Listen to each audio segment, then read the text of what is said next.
Here are another set of identities that are called the cofunction identities.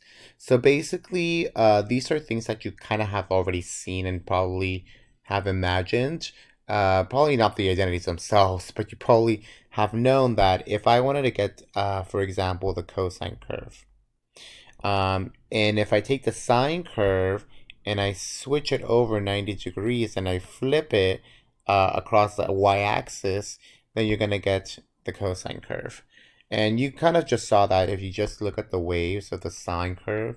So here's a sine wave, and here's the cosine wave. So you can kind of see that if I were to kind of shift this guy a little bit over, you're basically going to get the sine curve, right? And that's basically what this is saying.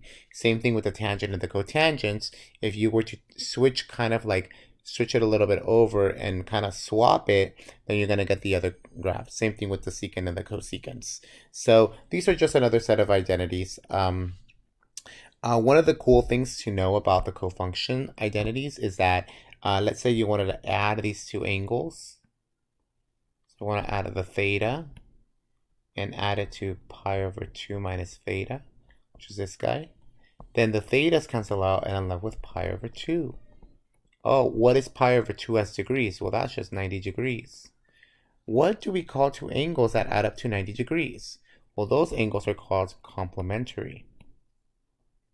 What we learned in the very beginning of class. So basically, if you have two cofunctions, then basically the angles of two cofunctions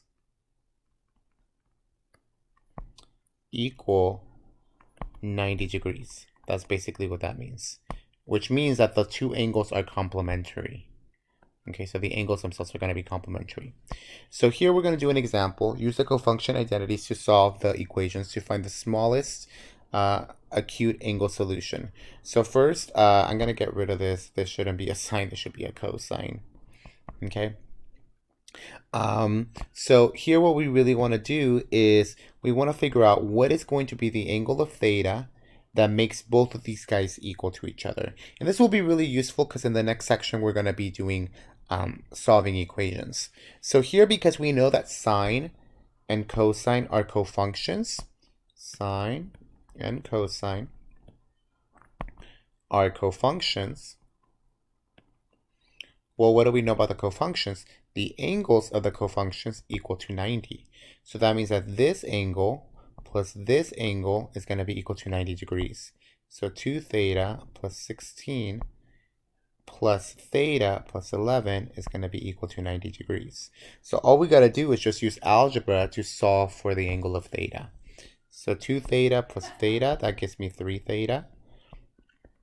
16 plus 11, that's going to give me 27 is equal to 90. Okay, now what I'm going to do is I'm going to subtract this 27 over to solve for the value of theta. Okay, so I'm going to take 90 minus 27. It's going to give me 63.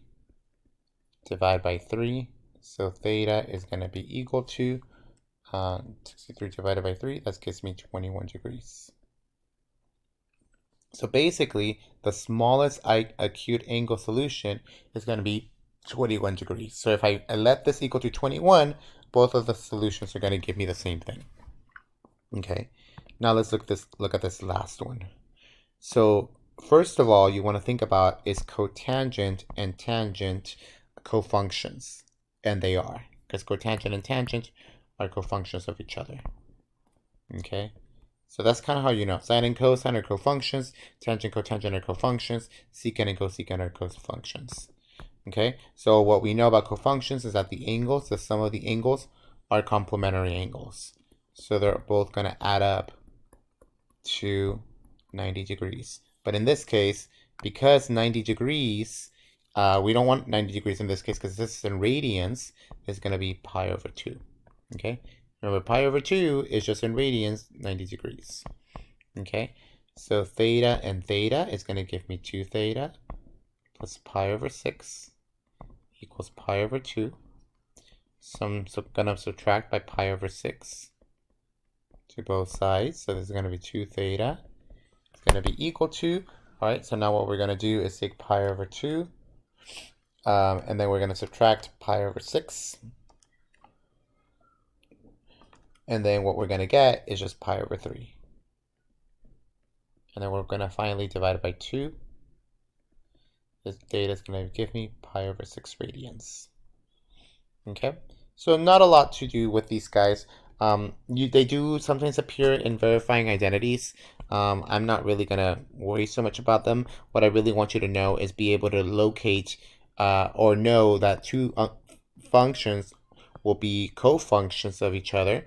So that means that the sum of the angles will be 90 degrees. So this is really what I really want you to know.